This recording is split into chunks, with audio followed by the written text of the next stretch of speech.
Peanut allergies in children continue to increase at an alarming rate, but a recent study shows promise when it comes to battling back against those peanut allergies. In this special report, 9 and 10's Katie Boomgard explains how giving children peanuts at a young age could help stop the allergy in its tracks. We were very shocked. It was a very life-changing event for our whole entire family. Cassie Hyde's son was about 14 months old when he had his first allergic reaction. The scariest part was not knowing what caused it. No clue that it was peanut. He had had a lot of everything that day. He had a no-bake cookie. He had several pizza, many different things. Cassie, like many parents, wondered if it was her fault. I think every allergy parent tries to figure out exactly what we did that created it. But I don't really think there's a whole lot that does create it. I think it just is there. It happens. Peanut allergies have doubled in the past 10 years. It's prompted a study published in February in the New England Journal of Medicine. It looked at 640 infants, 4 to 11 months old, and all high risk of peanut allergy. Half of the infants were not given peanuts, and the other half got peanuts 3 times a week for 5 years.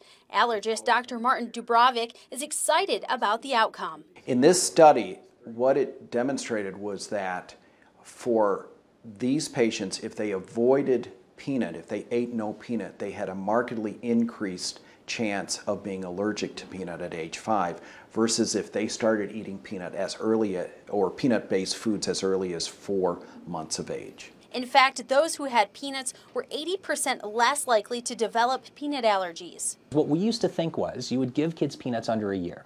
Their immune system, which is not yet fully mature at that age, would see the peanut proteins and say, hey, this is an invader. I need to protect myself against this, and would develop a reaction to those peanut proteins. And the thought was if you waited until kids were older and their intestines and their immune system were more mature, then they could eat peanuts. But now, according to this study, early exposure to peanuts could lower the number of children with the allergy. But those findings aren't reassuring for those who know the consequences of an allergy attack.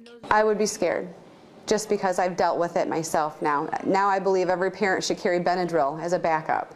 It's a lot different for someone that has allergies to look upon this. Yes, I would be scared. Problems with the study were that it looked at only a very specific kind of patient, that is a patient who had a family history of peanut allergies. It didn't look at someone who doesn't have a family history who just becomes allergic on their own. Dr. Joe Santangelo says he is not sure if he's ready to give parents the go-ahead. It's really a balance because we really don't want to give peanuts to a baby and have that baby develop a peanut allergy and have serious health complications from that.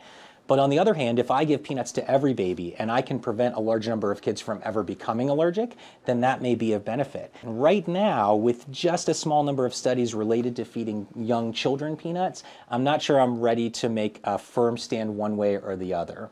Doctors do encourage high-risk families to bring their babies to get tested first before actually taking the jump and being exposed to peanuts for the first time. Anytime there's a rash of any type, swelling of the lips or tongue, projectile vomiting or vomiting of any type, colic, stomach cramps, diarrhea, those are all indications of a food allergy. And those occur within 90 minutes of eating the food in almost all patients. Allergists like Dr. Dubrovic are ready to help any family willing to go through this process and start reducing the number of children with peanut allergies. I think it should reassure our parents that they shouldn't have to restrict their child to any type of food, and that if they give the child a food, it does not mean they're putting them at risk for developing a food allergy. In fact, it may do just the opposite. So the bottom line is, don't restrict your child.